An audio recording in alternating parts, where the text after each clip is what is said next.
that a Trump presidency may very well be the presidency that will quicken the end of the wars. I am of the view that the United States of America is going to be very active in Africa as a reaction to China and Russia, and as a reaction to other players such as the Emirates. Is it true that the influence and control of the Western countries over African nations is over?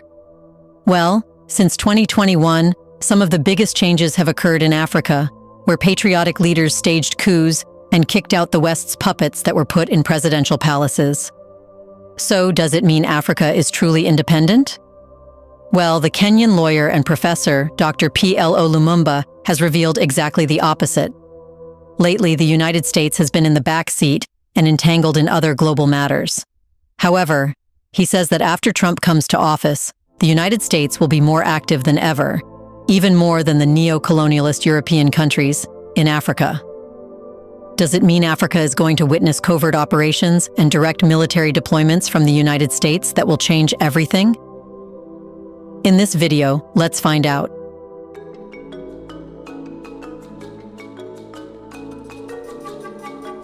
P.L.O. Lumumba knows more than what the African leaders in power know about the West and especially the United States' intentions.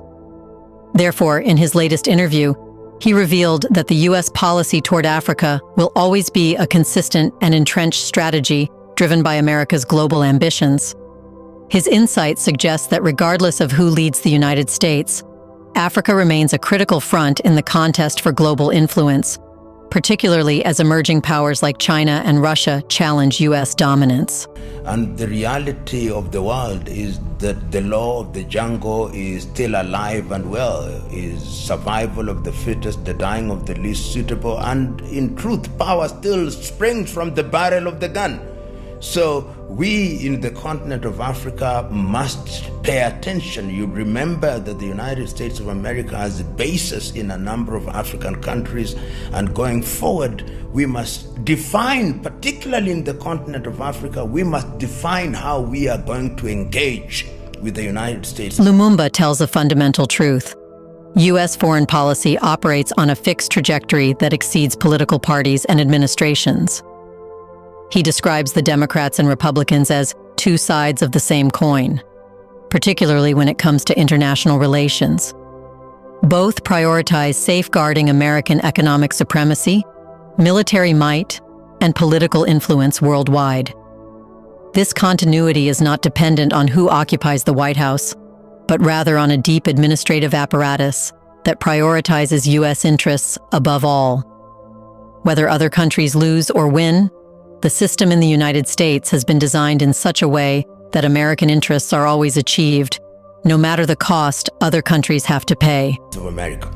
And my considered view is that a strong Africa will be able to engage in a much more creative and symbiotic way. A weak Africa will be manipulated by the United States of America, notwithstanding who is the president of that country after the 5th day of November, and of course after inauguration in the month of January 2025. I've always held the view that the Democrats and the Republicans in the United States of America are two sides of the same coin, so that in terms of international relations, I do not think that anything changes. In Africa, this approach manifests as strategic interventions in geopolitically significant regions, often aimed at countering rival powers like China and Russia. Lumumba argues that this overarching framework has been in place long before Donald Trump and will likely persist long after him. That's because the system is more powerful than Trump's presidential powers, no matter how hard he tries to fight with the deep state inside the country. Fundamentally, in my view, the United States of America has certain anchors which don't change in a dramatic manner simply because there is at the helm a president who is a Democrat or one who is a Republican. Of course, there are certain things that will happen a lot more prominently when a Republican president is in power, but in real terms, there are two sides. Therefore, Lumumba said that while individual presidents may bring personal styles or rhetoric, the essence of U.S. engagement with Africa remains driven by the same core objectives: maintaining control, securing resources, and limiting the influence of competing powers. Of the same coin, the United States of America still wants to be the hegemon in the world. They want to control affairs.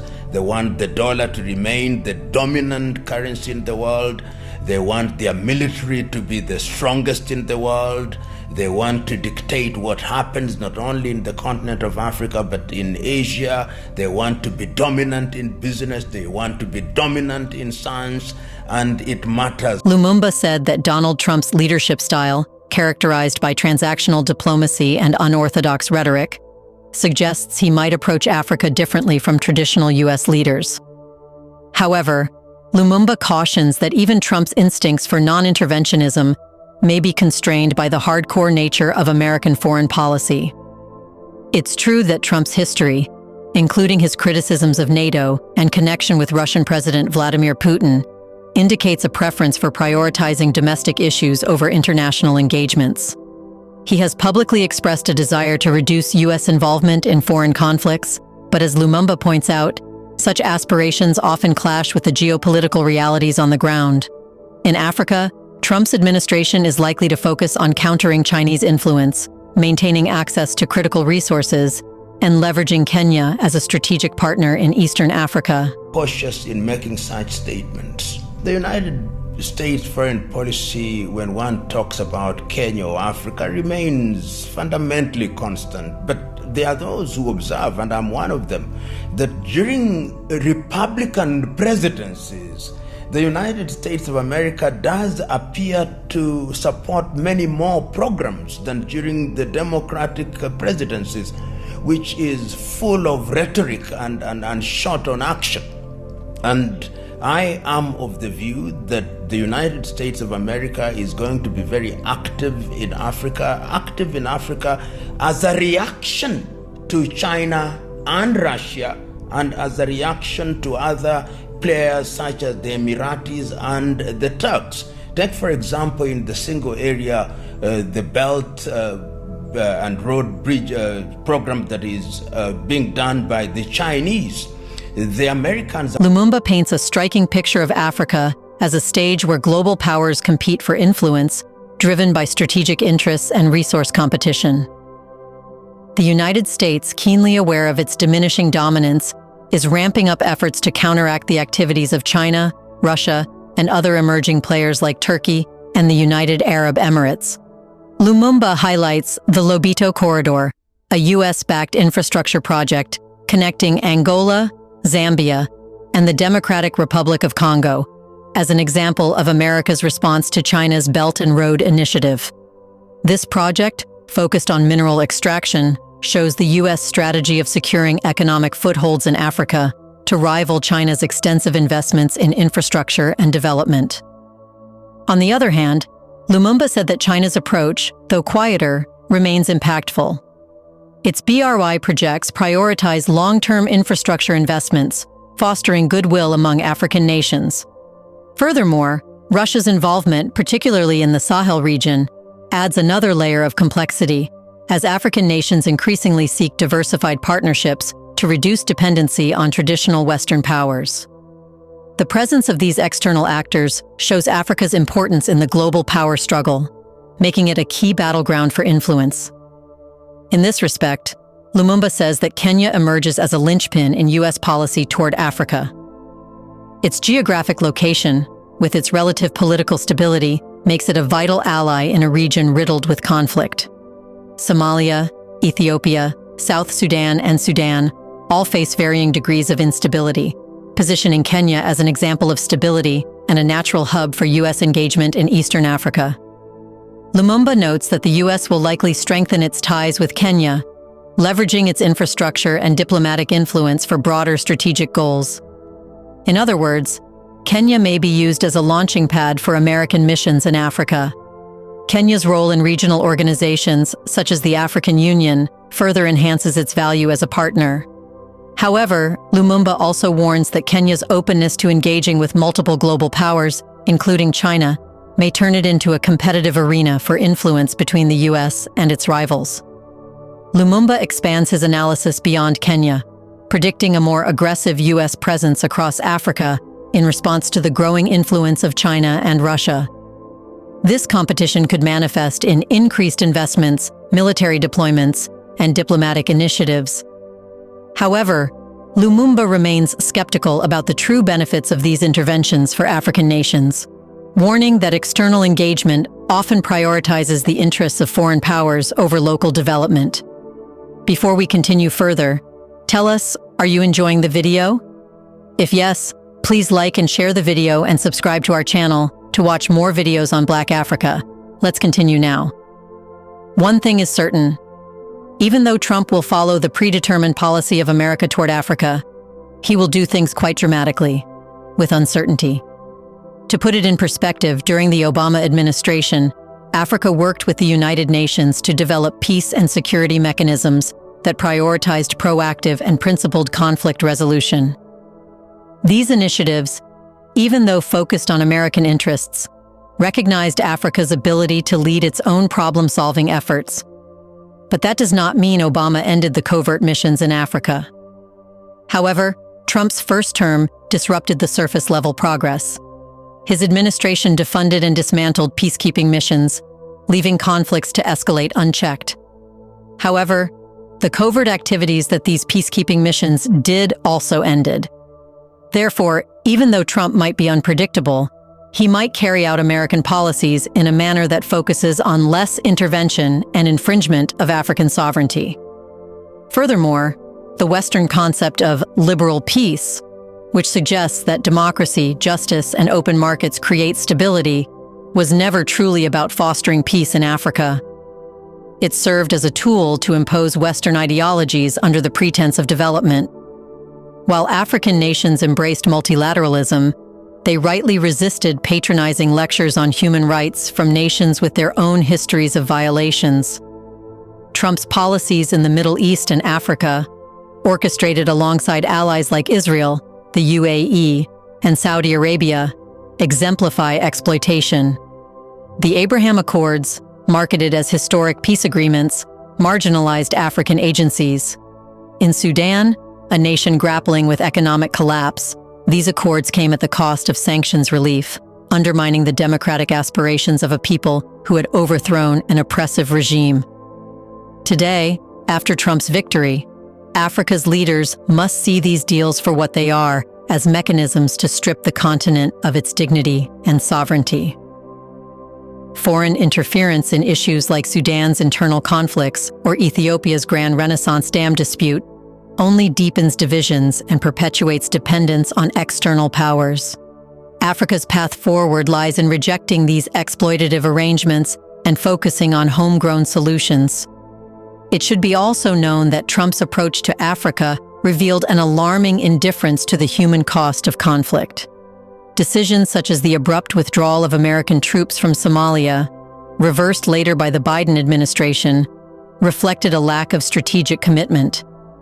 Yet even Biden's administration failed to address the root causes of conflict, opting instead for superficial engagement. Lumumba said that African leaders should understand Africa's importance, and the call should be clear this time that Africa does not need outsider saviors. It has to be acknowledged now that Africa is no longer a secondary player on the global stage. It has become central to the geopolitical rivalry between the world's major powers. China's Belt and Road Initiative has brought unprecedented investment in African infrastructure, reshaping trade and development dynamics. At the same time, Russia has strengthened its presence through security alliances, arms deals, and strategic partnerships, particularly in West Africa. These moves have disrupted the traditional balance of influence and created new challenges for the United States, which views them as threats to its global dominance. Under Trump, the U.S. response to this competition could likely lean heavily on covert strategies, including supporting proxy forces, influencing elections, or destabilizing governments perceived as too closely aligned with Beijing or Moscow. These tactics are not new. They are like the Cold War-era CIA-backed coups and more recent U.S. interventions in Libya and Somalia. Therefore, African leaders must understand these patterns and prepare to respond strategically, safeguarding their nation's sovereignty and stability. To withstand these geopolitical pressures, African leaders must project an image of a strong and unified continent, one that carefully evaluates and selectively accepts policies from external powers. This doesn't mean rejecting partnerships outright. Instead, it means engaging on Africa's own terms, with a clear understanding of the continent's interests and long-term goals. By refusing to align exclusively with any single power, whether it's the US, China, Russia, or Europe, Africa can maintain its autonomy and maximize its benefits. For example, African nations can collaborate with China on infrastructure development, seek security assistance from Russia, and work with the US and Europe on advancing education and technology. This diversified approach allows Africa to draw benefits from all sides while avoiding overdependence on any one partner. Such a strategy not only enhances Africa's global position, but also mitigates the risks of being manipulated by external agendas or dragged into proxy conflicts. For Africa to thrive under this strategy, it must develop stronger bargaining power. This starts with reinforcing regional organizations like the African Union, which can provide a unified platform for addressing economic, security, and political challenges. That's because a divided Africa is far easier to exploit, but a united Africa can demand respect and fair terms in negotiations. Additionally, African leaders must prioritize long-term gains for their nations over short-term perks offered by external powers. Whether negotiating trade agreements, security deals, or development projects, the focus should always be on creating sustainable benefits for their people. By setting clear terms, maintaining transparency, and holding partners accountable, Africa can ensure that these partnerships contribute to its growth without compromising its sovereignty. In today's world of intensifying global competition, Africa has a unique opportunity to redefine its role. It can transform from a continent caught in the crossfire of foreign interests into a power broker that influences global politics on its own terms. By embracing a strategy of non-alignment and leveraging its abundant resources, youthful population, and strategic importance, Africa can secure its independence while shaping its future as a leading force in international affairs. Therefore, the message is straightforward. Africa does not need to take sides in the rivalry between the US, China, Russia, and Europe. Instead, it can adopt a balanced approach, benefiting from all while remaining beholden to none. This path not only secures Africa's autonomy, but also positions it as a leader in global politics, a future where Africa's voice is not just heard, but commands respect. Do you agree with Professor P.L.O. Lumumba that Trump will come for Africa with imperial policies? Or do you think Trump will focus more on America and leave Africa where it is today? In the comment section right below, share your thoughts on what African leaders should do to avoid the bullying and pressure that often comes from a new US president. Do you want to watch more videos like this one? If yes, subscribe to our channel and press the bell icon next to it. We bring videos on Black Africa, its history, rich arts and culture, and things the world should know about. Thanks for watching, and until the next video, stay tuned.